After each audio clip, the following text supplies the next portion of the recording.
ఆంధ్రప్రదేశ్ ఎన్నికల్లో అనేక ప్రచారాలు జరిగాయి. వైసీపీ పార్టీ తరపున సీమరాజా చేసిన ప్రచారం అంతా ఇంత కాదు. మనతో సీమరాజా ఉన్నారు. సీమరాజా గారు నమస్తే. నమస్తే. ఎలా ఉన్నారు? బ్రహ్మాండంగా ఉన్నాం. మాకేమే పార్టీ 175 సీట్లు అన్నారు. వైనాట్ 175 అన్నారు. 178 నేను అనింది. ఆ, 2 తిరువల్లూరు, ఒకటి తిరువల్లూరు, కాట్పాడి, ఒకటి అస్సాము, 178 వచ్చాయని చెప్పినాం. అస్సాంతో కలిపి అస్సాంతో కలిపి 178 అనుకున్నాము. వాటిలో ఏమైందంటే మధ్యలో ఒకటి పోయింది, 11 మిగిలినాయి. ఆడికి సంతోషమే ఉన్నాం. మేమేమంటున్నాం అంటే అన్న బయటకి అట్ట చెప్పమన్నాడు జగనన్న. మనం వైనాట్ 175 నినాదంతో ముందుకు పోతున్నాము. ఖచ్చితంగా మనం 175 గెలుస్తామనే లక్ష్యంగానే ప్రజలకి అయితే చెప్పాలా. మనకు వచ్చే 9 అన్నాడు. 9 అంటే మేము నవరత్నాలు ఇచ్చినాం కాబట్టి 9 వచ్చాయన్నాడు. నవరత్నాలు కాస్త 2 ఎక్స్ట్రాగా వచ్చినాయి మాకు. సంతోషపడినాం మేము. అంటే ముందే ప్రిపేర్ అయింది ఇది అంతా. ఖచ్చితంగా ప్రిపేరే కదా. ఇదంతా ఒక దీంట్లో జరిగినటువంటిది, ఒక ట్రాకు, ఒక ఆలోచన విధానము. అన్న ఆలోచన విధానం మీకు తెలియదు ఏమున్నది. అదే ఆలోచన విధానంతోనే ముందుకు పోయినాడు.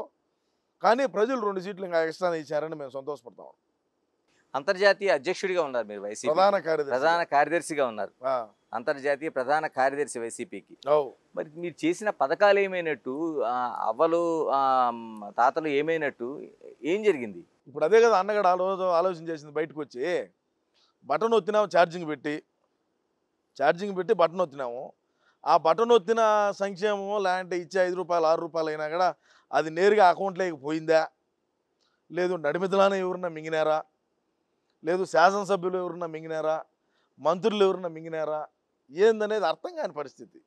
అకశల్యములు ఎట్టపోయినారు, అవతాతలు ఎట్టపోయినారు, జగన్ మేనమామ అంటా ఉన్న పిల్లలు ఎట్టపోయినారు, మొదటిసారిగా ఓటేసినటువంటి ఓటర్లు ఎట్టపోయినారు, అది ఏందనేది అర్థం కాకుండా ఉన్నది మాకే. కానీ ఖచ్చితంగా దీన్నైతే వదిలిపెట్టే ప్రసక్తి లేదు.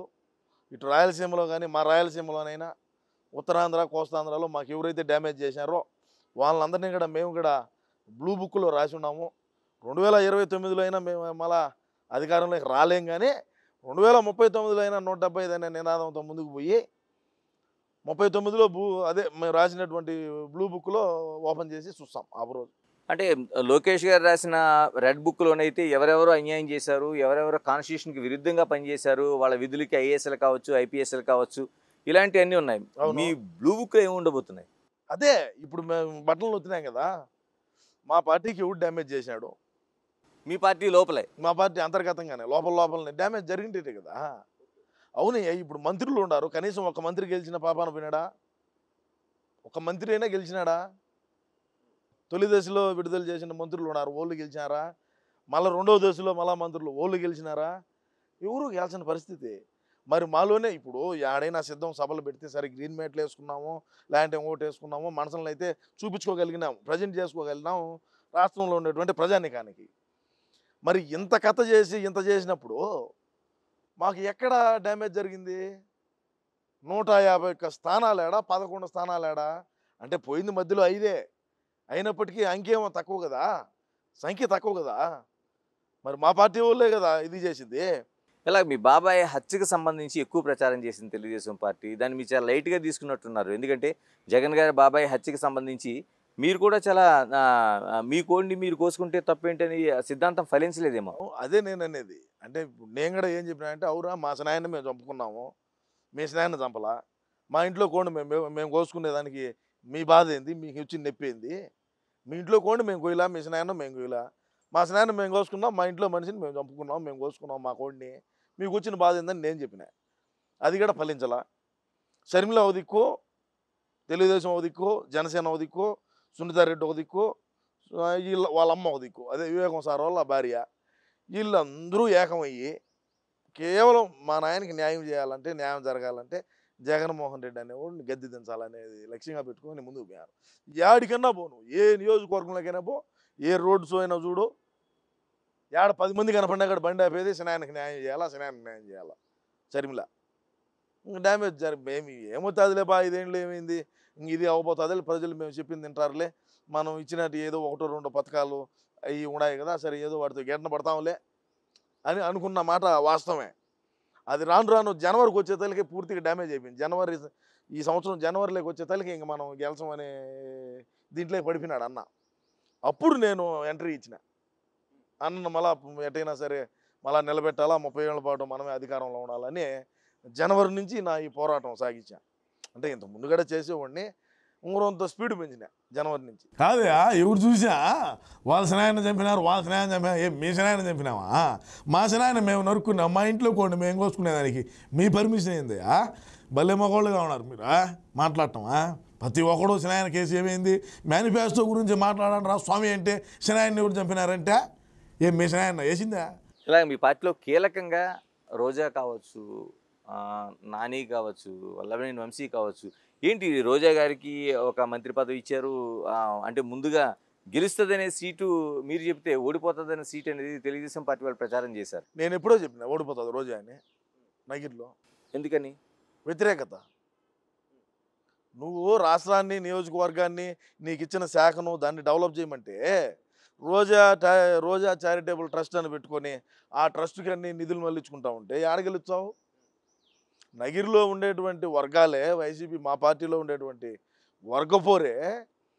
ఆమె లాస్ట్ టైం కూడా అంతా 3,000 2,000 చిల్లరతోనో నాకు తెలిసి 4,000 లోపలే గెలిచిట్టున్నది లాస్ట్ టైం. ఈసారి అది 40,000కు పోయిందంటే నువ్వు అర్థం చేసుకో రోజా చేసినటువంటి అభివృద్ధి ఏందనేది, రోజా ఏ విధంగా పనులు చేసిందని. కానీ స్విమ్మింగ్ పూల్ కూడా మన దీనికి ఆర్కే చారిటబుల్ ట్రస్ట్కు రాయించుకుందయ్యా. స్విమ్మింగ్ పూల్ ఇండోర్ స్టేడియంలు కూడాను ఏడ గెలుస్తుంది? ఓడొకడు మళ్ళీ బైరెడ్డి సిద్ధార్థ రెడ్డి మా పార్టీ ఓడో పిల్ల పిత్రేగాడు ఓడు ఏమో కలిసి ఎన్ని కోట్లు స్కామ్ చేసినారు వచ్చా, అది మా పార్టీకి డ్యామేజ్ జరిగింది కాబట్టి బయట పెడతా. 2-3 రోజుల్లో నేను నా సీమరాజా మీడియా ద్వారా తప్పకుండా బయట పెడతా, రాష్ట్ర ప్రజలకు ఖచ్చితంగా తెలియజేస్తా. మా రోజా ఇసుక ధరలు ఇచ్చింది, గ్రావెల్ ధరలు ఇచ్చింది, ఇంకొక రకంగా ధరలు ఇచ్చింది, తిరుమల తిరుపతి దేవస్థానానికి దర్శనాలు తోడుకొని డబ్బులు సంపాదించుకునేది. సరే ఏదో ఆమె సంపాదించాలి అనుకుంటేయో క్రికెట్ బ్యాట్లు, క్రికెట్ బాళ్ళు, క్రికెట్ కిట్లు, వీటిలో కూడా ఒక 100 కోట్లు దోసింది. ఏం పెద్దగా ఏమి 100 కోట్లు మాత్రమే. బైరెడ్డి సిద్ధార్థ రెడ్డి, మా రోజా ఇద్దరు కంబైన్డ్గా చేరి ఒక 100 కోట్లకు పెట్టినారు ఎసురు. ప్రతిపక్షాలు చేస్తున్న ఆరోపణలు, తిరుపతి టికెట్లు రోజా మిస్యూజ్ చేశారనేది పెద్ద ఆరోపణ కదా. పర్యాటక శాఖ కదా, పర్యాటక శాఖ కింద 2 బస్సులు పెడుతుంది. 2 బస్సులు పెట్టి కింద నుంచి సోమవారం వచ్చారా, మంగళవారం వచ్చారా, బుధవారం వచ్చాదని మైకి పెడుతుంది. రోజా ఆదాయము తిరుమల తిరుపతి దేవస్థానాన్ని దేవుడిని అడ్డం పెట్టుకొని రోజుకు 10 లక్షల రూపాయలు సంపాదించింది. ఇది వాస్తవం. రోజాను ప్రమాణం చేయమంటావా? రోజాకు అంత ధైర్యం ఉంటే నేను అవినీతి చేయలేదని రోజా గన ఆమె మనస్సాక్షికి చెప్పుకోగలిగితే రమ్మను తిరుమలకు మనం ప్రమాణం చేద్దాం. ఇలా మరి మీ అన్న దృష్టికి తీసుకెళ్ళలేదు, జగన్ గారి దృష్టికి తీసుకెళ్ళలేదు? ఆయనకు కమిషన్ పోతుంది కదా ఎంత ఓపెన్గా. మరి నువ్వు యాడ్ చేసే కూడా పర్సంటేజ్ చేయాలయా జగన్మోహన్ రెడ్డికి. నువ్వు ఎక్కడైనా చెయ్యి, నువ్వు పక్క రాష్ట్రాల్లో కాంటాక్ట్ చేసి నువ్వు మా పార్టీలో ఉన్నా కూడా ఫండింగ్ ఇవ్వాల్సిందేను. పక్క రాష్ట్రాల్లో చేస్తావు, మనం బొక్క మన రాష్ట్రంలో కాంటాక్ట్లు ఏం చేసాము? రోడ్లు కూడా వేయలేదు, అది వేరే విషయం. రోడ్లు ఇలా సిసి రోడ్లు ఇలా 10 మీటర్లు గ్రావెల్ రోడ్డు కూడా వేయలేకపోయినావు. ఏడా నిధులు ప్రభుత్వ జీతభత్యాలు ప్రభుత్వ ఉద్యోగులకు ఇవ్వాలన్నా ఒక్కొక్క నెలలో ఒకటి తాకట్టు పెట్టి తెచ్చి ఇచ్చినాము జీతాలు, అది కూడా ఎప్పుడో. మరి ఇంకెట్టొచ్చాయి, యాడించి వచ్చాది లెక్క. ఇప్పుడు రాష్ట్రంలో ఆదాయాన్ని పెంచి రాష్ట్రానికి పరిశ్రమలు తెచ్చి ఇది చేస్తే రాష్ట్ర ఆదాయం ఆటోమేటిక్గా పెరుగుతుంది. ఉన్న పరిశ్రమలు తరుగు తిప్పినాము, ఇంకా మేము బతకాలా? మేము మంత్రులుగా ఉన్నాము, శాసనసభ్యులుగా ఉన్నాము, ఎమ్మెల్సీలుగా ఉన్నాము, ఎంపీలుగా ఉన్నాము. ఏది మా ఆదాయ మార్గం ఏది? ఇంకేం మా ఇంట్లో మా ఆస్తులు అమ్ముకొని ఏం తెచ్చి ఇక్కడ రాష్ట్ర ప్రజలకి ఏం పెట్టాల్సిన పని ఏం లేదు కదా. ఎట్ట సంపాదించుకోవాలా? దేవుణ్ణి వాడుకోవచ్చు, దెయ్యాన్ని వాడుకోవచ్చు, మోదాన్ని వాడుకోవచ్చు, గంజాయిని వాడుకోవచ్చు, డ్రగ్స్ని వాడుకోవచ్చు, ప్రభుత్వ స్థలాలను వాడుకోవచ్చు, ప్రభుత్వ కార్యాలయాలు వాడుకోవచ్చు, కలెక్టరేటర్ కానీ ఆర్డీఓ ఆఫీసులు కానీ తహసీల్దార్ ఆఫీసులు కానీ అన్నీ వాడుకున్నాము, వాడతాము. అసలు మొన్న గెలిచినుంటే రాష్ట్రాన్ని పక్క రాష్ట్రానికి అమ్మేసైనా రాజధాని కట్టుండు. అది ఎట్లా ప్రజలు మేలుకున్నారు. ఈ రాష్ట్రంలో కాదు, దేశం బయట నుంచి లేకపోతే శ్రీరెడ్డి కావచ్చు, లేకపోతే శ్యామల కావచ్చు, యాంకర్ లాంటి ఇలాంటి వాళ్ళతో కూడా మీరు పూర్తి స్థాయిలో ప్రచారం చేయించారు. ఎందుకని అది మీకు ప్లస్ అవ్వలేదు? ప్రజలు కూడా 2019లో అన్న మీద 2019 ఎన్నికల్లో గెలవడానికి మొట్టమొదటి కారణం ఏంటంటే కోడికత్తి డ్రామా ఒకటి, అనవసరంగా జైల్లో పెట్టినారు జగన్మోహన్ రెడ్డి గారిని అనేది ఒకటి, తల్లి ఒక దిక్కు, చెల్లి ఒక దిక్కు, పెళ్ళాం ఒక దిక్కు రోడ్ల బడిగా తిరిగి ఒక అవకాశం ఇవ్వండి అని చెప్పి అడిగిన సందర్భం అయితేనేమి, వాళ్ళు వేడుకున్న సందర్భం అయితేనేమి, మా అన్న చేసినటువంటి నటన, యాక్టింగు, కరుణామణి లైవ్లో ఆస్కార్ అవార్డు అన్నకి ఇవ్వాలి, ఆయనకు కాదు ఇవ్వాల్సింది ఎవరికో. ఆస్కార్ అవార్డు మా అన్నకి ఇవ్వాలి. ఆ మాదిరి యాక్టింగ్లు చేసి లాస్ట్కి వచ్చేసరికి శనాయన గొడ్డల పోటు కాడ నారాసుర రక్త చరిత్ర అని చెప్పి అప్పట్లో ఉన్నటువంటి ఆదినారాయణ రెడ్డి మంత్రిగా ఉన్నాడు, ఆయన బీటెక్ రవి, వీళ్ళిద్దరి మీదకి నెట్టే ప్రయత్నం, నెట్టటము ప్రజలందరూ కూడా నమ్మినారు. నమ్మి 151 స్థానాలు గెలిపించారు. చంద్రబాబు నాయుడు చేసిన అభివృద్ధి, అమరావతి, ఇప్పుడు ఏదైతే మా అన్న కూర్చొని ఉన్నాడో ఈ మొన్నటిదాకా కూర్చో ఉన్నటువంటి భవనాలు అయితేనేమి అన్నీ కూడా ఆయన కట్టినట్టు ఆయన పుణ్యమే. కానీ అవన్నీ మర్చిపోయారు ప్రజలు, మర్చిపోయేట్టుగా చేసినాం. సోషల్ మీడియా అయితేనేమి, కొంతమంది టీవీల్లో కూర్చొని మాట్లాడేటువంటి పెద్ద పెద్ద మహానుభావులు అయితేనేమి, ఇంకా కొంతమంది వాళ్ళ పేర్లు నేను చెప్పను, అనలిస్టులు అంటారు వాళ్ళందరూ టీవీల్లో కూర్చొని అన్నకు ఈ మాదిరి సొంత చిన్నాయన్ని చంపినారు, జగన్మోహన్ రెడ్డి ఎదుగుదల చూడలేక, జగన్మోహన్ రెడ్డి గెలిచేది చూడలేక అని రకరకాలుగా మాట్లాడి వాళ్ళను ఇది చేయగలిగినాం, ట్రాన్స్లేట్ దింపగలిగినాం. వర్కౌట్ అయింది. అదేవిధంగా ఈసారి వర్కౌట్ అవుతుందని రాయి దెబ్బ పడింది, గులకరాయితో కొట్టించుకున్నాడు. మళ్ళీ ఆ రాయి మళ్ళీ ఇంకొకటి తగలటం, అది ఓవర్ యాక్షన్ చేశారు, ఆ ట్రబుల్ అయిపోయింది. ఆ రాయి మళ్ళీ ఎల్లంపల్లి శ్రీనివాసు తగలటం, అది మళ్ళీ ఇంకొకటి, ఇవన్నీ అవులే అయిపోయి అది పోయింది, నాశనం అయిపోయింది. అది ఎత్తిపోయింది. అన్న ఇంకా మనం అస్సాం పోయేదానికి సిద్ధం అనుకొని ఆయన ఏదో ఒకటి మాట్లాడుకుంటే బాగుండదు కాబట్టి ఏదో ఒకటి కొన్ని వాక్యాలు మాట్లాడినాడు. మాట్లాడినప్పటికీ ప్రజలు కూడా నమ్మే పరిస్థితులు లేరు, నమ్మల. మరి సజ్జల ఎందుకు? సజ్జల ప్రతిదానికి మీకు ఒక కీ రోల్ వహించారు, సజ్జల కావచ్చు, సజ్జల భార్గవ్ కావచ్చు. అవును, వహించే కదా ఈరోజు మేము 11 స్థానాలకు వచ్చింది. సజ్జలేనా కారణం? మొదటి కారణం ఎవడుంటే ఓడే అన్నగాడు అంటాడు ఈడేరా చేసిందంతానని. మరి ఇప్పుడు సజ్జలు ఆడిపోయాడు, దేనికి బయటకు వచ్చి మాట్లాడాలా? యాడ్ డ్యామేజ్ జరిగింది, 175 నియోజకవర్గాల్లో నియోజకవర్గాల్లో ఎక్కడెక్కడ డ్యామేజ్ జరిగింది, దేనికి జరిగింది, ఎందుకు ఈ స్థాయికి దిగజారినామో? సజ్జలగాడు ఒక ఎత్తు, సజ్జల భార్గవ రెడ్డి ఒక ఎత్తు. సజ్జల భార్గవ రెడ్డి ఏమన్నాడు? ఇప్పుడు ఏమన్నాడు? స్విట్జర్లాండ్లో ఉన్నాడయా. వీళ్ళేమో అప్పుడంతా ఇదని అదని ఆడవాళ్ళ మీద ఏ విధంగా ట్రోల్ చేశారు, ఆడవాళ్ళను, తెలుగుదేశం వాళ్ళను, జనసేన వాళ్ళను ఏ విధంగా ట్రోల్ చేయించినాడో మా పార్టీ వాళ్ళ దగ్గర.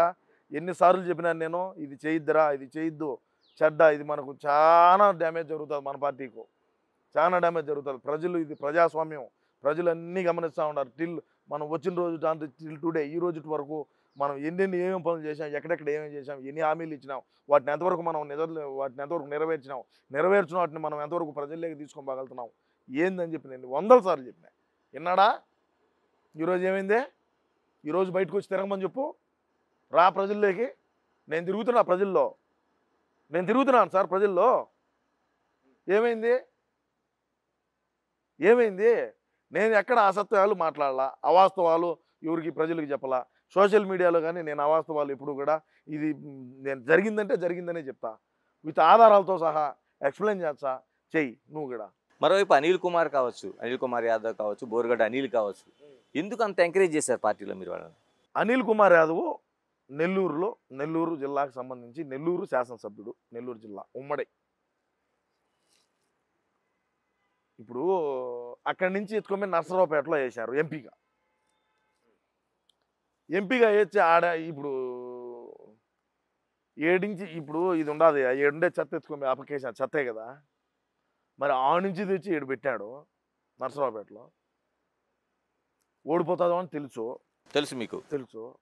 తెలుసు, పక్కా తెలుసు, ఓడిపోతామని తెలుసు. కానీ ఖచ్చితంగా నువ్వు ఇది చేద్దామని చెప్పినాడు. ఏమో వచ్చినాడు, దిగినాడు రంగంలోకి.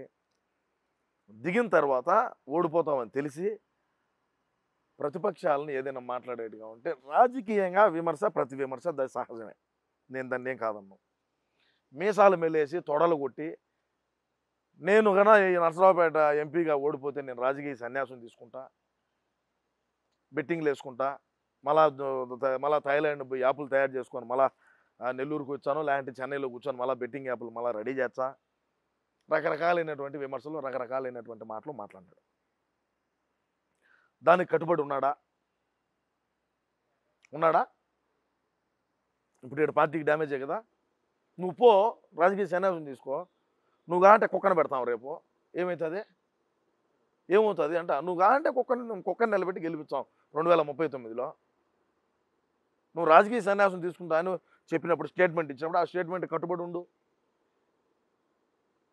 ఇప్పుడు తెలుగుదేశం వాళ్ళు ఏం మాట్లాడతారు, మాట మీద మాట తప్పు మాట తిప్పని అన్నాడు వాళ్ళ అన్నయ్య తిప్పినాడు, వాళ్ళ అన్న కింద పనిచేసే డెకాయిట్లు ఇంకెన్ని మాటలు చెప్తారు, ఇది చెప్తారు అని చెప్పి అంటున్నారు. ఏ విధంగా అనిల్ కుమార్ యాదవ్ అక్రమాలు చేశాడండి నెల్లూరులో? ఇసుక మైనింగ్లో ఎట్టొచ్చింది నీకు? నీ ప్రస్తావన ఏడ నుంచి స్టార్ట్ అయిందో చెప్పాను నేను. బెట్టింగ్ ల్యాబ్ల కాడ నుంచి స్టార్ట్ అయింది, బెట్టింగ్ బొకే కాడ నుంచి స్టార్ట్ అయింది. ఈరోజు నీకు చెన్నైలో విలాసవంతమైన భవనం ఎట్టొచ్చిందా? యాడ మీ నాయన అమీరా? యాడ నుంచి వచ్చి? ఇదంతా ప్రజల సొమ్మే కదా. ఖచ్చితంగా అండి నేను ఒకటే తెలియజేస్తున్నా, ఎవరైతే గత ప్రభుత్వం మా ప్రభుత్వం ఉన్నప్పుడు ఎవరైతే మంత్రులుగా పనిచేసినారో సిట్టింగ్ జడ్జి గారిని పెట్టి విచారణ చేయాలి. సిట్టింగ్ జడ్జి గారిని కూర్చొని విచారణ చేర్చే ప్రజలు కూడా విస్మరిస్తారు ఈ ప్రభుత్వాన్ని. ఇప్పుడు ఉండేటువంటి కూటమి ప్రభుత్వం ఏదైతే ఉన్నదో ఈ ప్రభుత్వాన్ని అభినందిస్తారు తప్పకుండాను. వీళ్ళు ఈ విధంగా చేశారు బా కరెక్ట్ అయినా వాళ్ళేనో అని చెప్పి ఆ డబ్బుని తీసి ప్రజలకు ఇవ్వాలి, మళ్ళా ఆ డబ్బుని ఇంకొక దానికి వాడాలి, మళ్ళా వీళ్ళకి తిన్న డబ్బు అంతా కక్కియాలి. మరి ఇది ప్రజాస్వామ్యం అంటే కూటమి చెప్పిన మాట ప్రకారం నిలబెట్టుకున్నారా అనుకుంటారు. మరి చేయమని చెప్పండి. నువ్వు ఛాలెంజ్ విసిరినావు. నేను కన్నా పోతే తప్పకుండా రాజకీయాల నుంచి నేను శాశ్వతంగా దూరంగా పోతాను, రాజకీయాలే చేయనన్నావు.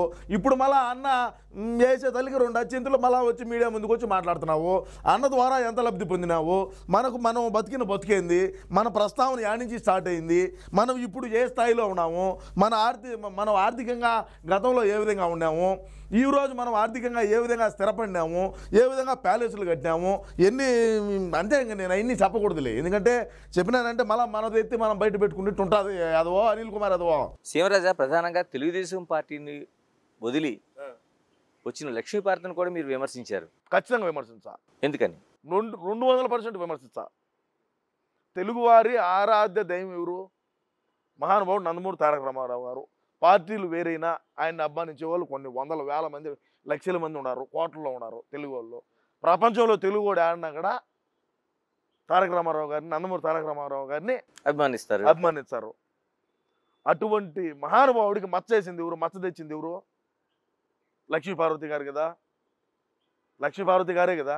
మరి ఎన్టీఆర్ అభిమానించాడు కదా. నేను చెప్తా దానికి పూర్తిగా చెప్తా. వీరగంధం సుబ్బారావు గారి సతీమణి వీరగంధం లక్ష్మీపార్వతి.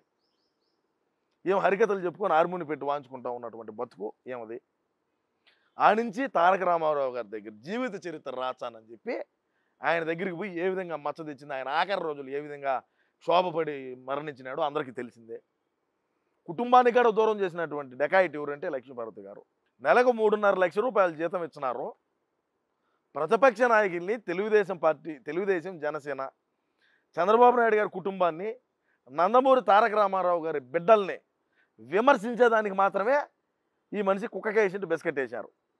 పెడిగ్రీ వేస్తారు మరుగుతుంది, జగన్మోహన్ రెడ్డి అన్న 5 ఏళ్ల పాటు అధికారంలో ఉన్నాడు. నీ కుక్కకేసి బిస్కెట్లు వేసినాడు, పెడిగ్రీ వేసినాడు, మరిగినావు. నీకు ఇప్పుడు ఎవరు రూపాయి ఇచ్చేవాడు లేడు.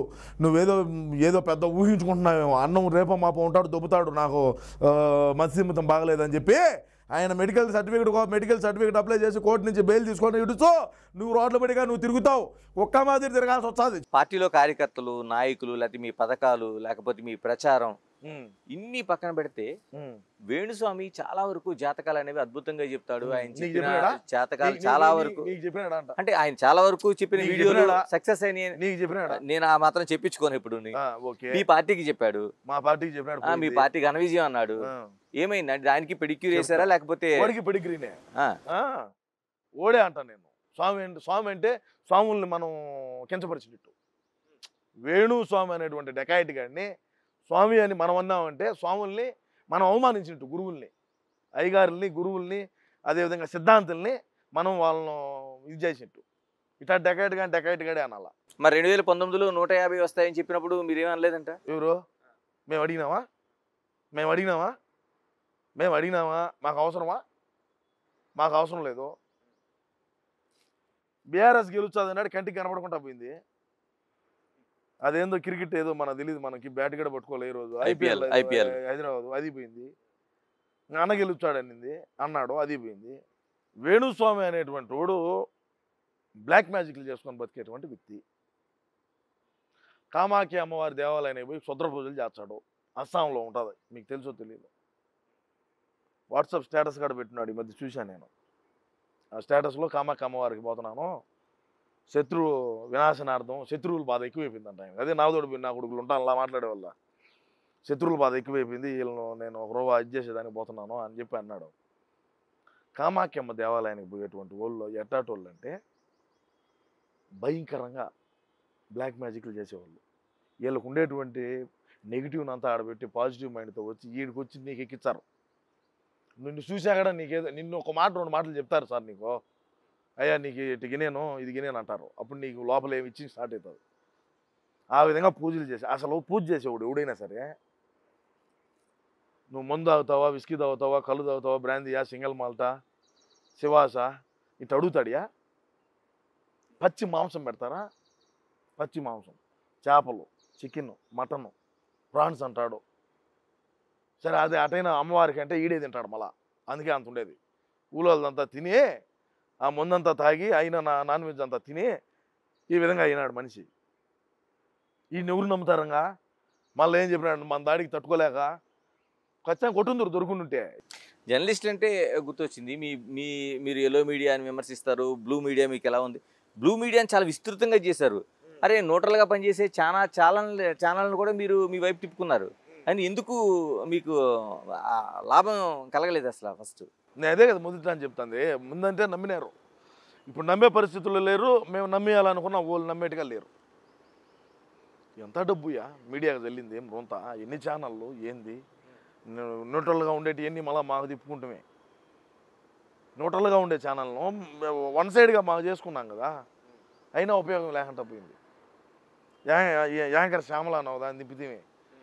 అయ్యా పిఠాపురము మంగళగిరి కుప్పంలో పెట్టిన శ్రద్ధ పక్క నియోజకవర్గాల మీద కన్నా పెట్టిగా ఉండుంటే ఇంకొక 4-5 స్థానాలు మాకు పెరిగేటి.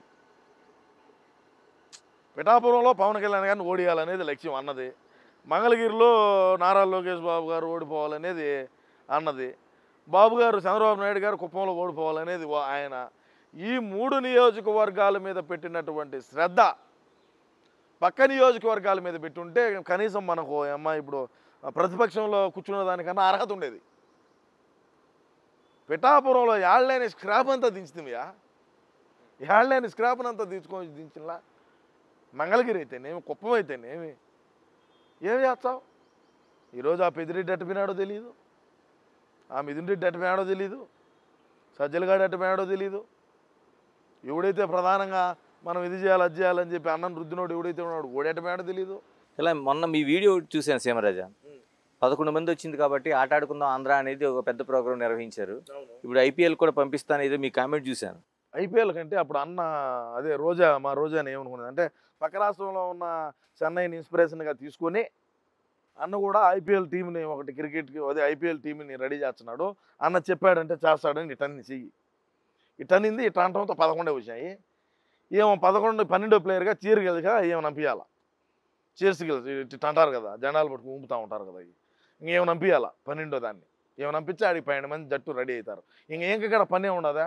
నాకు తెలిసి సినిమాలు ఇంకా చేయలేదు, భారీగా ఇదైపోయింది, ఏజ్ కూడా ఎక్కువైపోయింది. ఇంకేమన్నా సినిమా సోల్లో ఏమన్నా సోలో అంటే శ్యాంప్రసాద్ రెడ్డి రానిచ్చాడో రానిదో తెలియదు. ఎట్టో ఏం పని చేయాల్సిన పని అయితే ఏం లేదు. ఇప్పుడు ప్రభుత్వం మారింది, లేటెస్ట్గా ఒక 500 కోట్లతో విశాఖపట్నంలో ఋషికొండది భవనాలు బయటకు వచ్చినాయి. నిన్నే. ఎందుకు అంటే మీరు ఉండాలనుకున్నారా లేకపోతే మీ అన్న ఉండాలనుకున్నారా? లేకపోతే అన్న ఆడించే ఇంకా వైజాగ్ నుంచే పాలన సాగుతుందని చెప్పినాడు కదా ఇంతకుముందే. 9వ తేదీ ప్రమాణ స్వీకారము, 9వ తేదీ రాత్రి కూడా ఆడనే కొనుక్కుంటాను అన్నాడు. ఏడా ఋషికొండ ప్యాలెస్లో. ఏం పెద్ద ఖర్చు ఏం కాదు, 500 కోట్లు ఖర్చు పెట్టినాడు ప్రజాధనాన్ని అంతే. 500 కోట్లు అంటే అంత సింపుల్ అంతే. ఏం మా ఇంట్లోది కాదు కదా, ప్రభుత్వంది కదా, ఇబ్బంది ఏమన్నది. వాళ్ళు కట్టుకుంటారు రాష్ట్ర ప్రజలు. పన్నులు దొప్పుతాం, కరెంటు బిల్లులు పెంచుతాం, నిత్యావసర వస్తువులు పెంచుతాం, గ్యాస్ పెంచుతాం, పెట్రోల్ డీజిల్ రేట్లు పెంచుతాం, రకరకాలైనటువంటి ట్యాక్సీలు వేస్తాము. చెత్త మీద కూడా పన్ను వేసేటువంటి చెత్తమడ మొక్కలు మేము ఇంకో రకంగా కూడా వేస్తాము. నడిచేదానికి కూడా ఈ రోడ్డు పడిగా నడచాలన్నా కూడా నువ్వు ఇప్పుడు చెత్త మీద పన్ను వేసాము, ఈ రోడ్డు మీద నడిచేదానికి ఇంత ట్యాక్సీ కట్టాలంటాము. లేదు ఈ గ్రామంలో నుంచి ఈ గ్రామంలోకి పోయేదానికి టోల్ గేట్ ఒకటి పెడతాము. ఇప్పుడు హైవేల్లో చూసుంటారు మీరు, హైవేల్లో ఏముంటాయి, టోల్ గేట్లు ఉంటాయి. అదేవిధంగా ఈ గ్రామం నుంచి ఆ గ్రామానికి పోవాలన్నా కూడా ఒక టోల్ గేట్ పెడతాం. టోల్ గేట్ పెట్టి వసూలు చేస్తాము 2039లో మళ్ళీ అధికారంలోకి వస్తే. సీమరాజా, మీరు అంతర్జాతీయ ప్రధాన కార్యదర్శిగా ఒక పేరు పెట్టుకొని సీమరాజాగా మెడలో కండువ వేసుకొని ఇంత ధైర్యంగా మీరు సొంతంగా వీడియోలు చేస్తారు, ఎవరైనా మీడియా వాళ్ళు వస్తే ఇంత నిర్భయంగా చెప్తుంటారు, భయం అనిపించట్లేదా? ఎందుకు భయం? భయం ఎందుకు సార్? భయం ఎందుకు? భయం దేనికి భయపడాలి? నువ్వు తప్పు చేస్తుంటే భయపడాలి. నువ్వు చేసిన తప్పేంది? వాళ్ళ ఇంట్లో సీమరాజాని వాళ్ళు కోసుకుంటే కోసుకొని అంటే కోయగలుగుతారా? అంటే సినాయన చంపినోడు నన్ను ఒక లెక్క అంటారు మీరు, అంతే కదా? నేను ఆ ఛాన్స్ వాళ్ళకి ఈయను కదా, నేను ఆ ఛాన్స్ వాళ్ళకి ఈయను. ఇప్పుడు నిజాలు నిర్భయంగా మాట్లాడితిని, జరిగిన వాస్తవాలు చెప్తిని, మనకు డ్యామేజ్ ఏడాడు జరిగిందని చెప్తిని, ఇక్కడిక్కడ మనం ఈ అవినీతి చేసామని చెప్తిని, పోలీసు వాళ్ళని హెచ్చరించుతిని, ఐఏఎస్ ఐపీఎస్లను హెచ్చరించుతిని, ఎవరైతే మా అన్నకి సలహాదారులుగా ఉన్నారో మీరు ఇటువంటి అవులే సలహాలు ఇద్దని చెప్తిని, మనం షర్మిలాకు న్యాయం చేయాలని చెప్తిని, సినాయనకు న్యాయం చేయాలని చెప్తిని, మీరు అధికారంలోకి వచ్చేదానికి మా అన్న ఏదైతే చెప్పినాడో వాటిని నేను గుర్తు చేస్తా ఉన్నా సార్. అన్న మర్చిపోయినాడేమోనని. నేను తప్పేం చేశాను? నేను అబద్ధాలు ఏం చెప్పినానుగా? సీమరాజా ఎక్కడి నుంచి వచ్చాడు? మాది అన్న ఊరే, జగనన్న ఊరే. నేను కడప జిల్లా వాసినే. అందుకే ఇంత ప్రోత్సాహం వచ్చింది అనుకుంటా. అంతే కదా మరి. సీమరాజా, ఫైనల్గా చెప్పండి. ఇప్పుడు ఆంధ్రప్రదేశ్లో 11కి పరిమితం అయ్యారు. పార్టీ ప్రతిపక్ష హోదా కూడా ఉందో లేదో తెలియని పరిస్థితి వచ్చింది. ఇంక మరి అంతర్జాతీయ ప్రధాన కార్యదర్శిగా భవిష్యత్ కార్యాచరణ ఏంటి మీది? చెప్తున్నా 2039 దాకా నా ఈ పోరాటం ఆగదు. ఏది ఏమైనా కూడా ఏమైనా జరగచ్చు. నా మీద దాడులు జరగచ్చు, లేదంటే ఇంకోటి జరగచ్చు, లేదంటే ఇంకోటి జరగచ్చు. ఏది ఏమైనప్పటికీ నా ఈ పోరాటం అయితే అన్న కోసం ఆగదు. అంటే పార్టీని వీడరు, కండువా విడిచిపెట్టరు చెప్పలేము. పెద్ద పెద్దోళ్ళే పోయినారు కదా, సొంత చెల్లె పోయినప్పుడు నాదేం సార్? ఇప్పుడు అన్న కోసము సొంత చెల్లె రోడ్ల పడిగా బ్రహ్మాండంగా నడిచి రోడ్ల పడిగా తిరిగి అన్నకు ఒక అవకాశం ఇవ్వండి, ఒక అవకాశం ఇవ్వండి అని చెప్పి రకరకాలుగా ఆమె ఏ విధంగా కష్టపడిందో మనకందరికీ ఇక్కడ తెలుసు సార్, తెలుసు కదా. మరి ఓళ్ళే వీడినప్పుడు మనం ఏమో మనం ఎంత ఇలా తెలుగుదేశం వాళ్ళకి మీరు అమ్ముడుపోయారు సీమరాజా అనే విమర్శలకు ఏం సమాధానం చెప్తారు? తెలుగుదేశం వాళ్ళకి అమ్ముడుపోయినాను. పార్టీలో ఉండి కూడా ఇంత డ్యామేజ్ చేస్తున్నారు. ఎక్కడైనా సరే మా వైసీపీ పార్టీలో కానీ, తెలుగుదేశం పార్టీలో కానీ, ఎవరి దగ్గరైనా, జనసేన కానీ, బీజేపీ కానీ, ఏ పార్టీ వాళ్ళ దగ్గరైనా సరే సీమరాజా అనే ఓడు ₹1 డబ్బు తీసుకున్నాడు అని మీరు కానీ నిరూపిస్తే మీరు ఏమి చెప్తే అది చేసేదానికి నేను సిద్ధంగా ఉన్నా. Open challenge. ఏ పార్టీ వాళ్ళ దగ్గరైనా సరే సీమరాజా ఇంత డబ్బు తీసుకున్నాడు, ఇంత డబ్బు తీసుకొని వైసీపీకి పనిచేస్తున్నాడు అని కానీ మీరు చెప్పగలితే, లేదు మీరు అన్నారు కదా డ్యామేజ్ చేస్తున్నాడని, ఏదైనా సరే సీమరాజు అనే ఓడు డబ్బు తీసుకొని పనిచేస్తున్నాడు అని మీరు కానీ నిరూపించినారంటే మీరు ఏ సవాల్ ఇచ్చినా నేను స్వీకరించేదానికి సిద్ధంగా ఉన్నా. ఎనీ టైం ఫోన్ నెంబర్ ఉండదు కదా, ఫోన్ చేయండి. ఇంత 5 ఏళ్ళుగా దాదాపుగా మీరు పార్టీకి అంతర్గతంగా కావచ్చు, మిగతా కావచ్చు పోరాటం చేస్తుంటారు. ఒక్కసారి జగన్ కలుస్తారా భవిష్యత్తులో? రోజు మాట్లాడతా 3:30-4 గంటలప్పుడు ఆత్మతో. ముందు రాజశేఖర రెడ్డితో మాట్లాడతాం, మళ్ళీ జగన్ అంతా మాట్లాడతా. మేమంతా ఆత్మలతోనే మాట్లాడేది. మా అన్నే చెప్పినాడు. ఇప్పుడు జగన్మోహన్ రెడ్డి గారితో ఆత్మతోనే మాట్లాడేది నేను, ఆయన అంతరాత్మతో మాట్లాడతా. రాజశేఖర రెడ్డి గారు వచ్చి ఆయనతో అట్నే మాట్లాడతాం, వివేకం సార్ వచ్చినా ఆయనతో అట్నే మాట్లాడతాం. ఎవరు వచ్చినా కూడా మాదంతా ఆత్మలతో మాట్లాడే batch. Thank you Seema Raja, thank you very much. Me party అంతర్జాతీయ ప్రధాన కార్యదర్శిగా మీరు భవిష్యత్తులో తీసుకునే నిర్ణయాలు మీకు ఆటంకం కలగకుండా ఉండాలని కోరుకుంటున్నాం. Thank you. ఇది సీమరాజాతో ఇంటర్వ్యూ. అంటే భవిష్యత్తు ప్రణాళికలు సైతం ఆయన 39 వరకు వేసుకున్నారు కాబట్టి ఏ విధంగా ఉంటుందో చూడాల్సిందే. Signing off, this is Ganesh.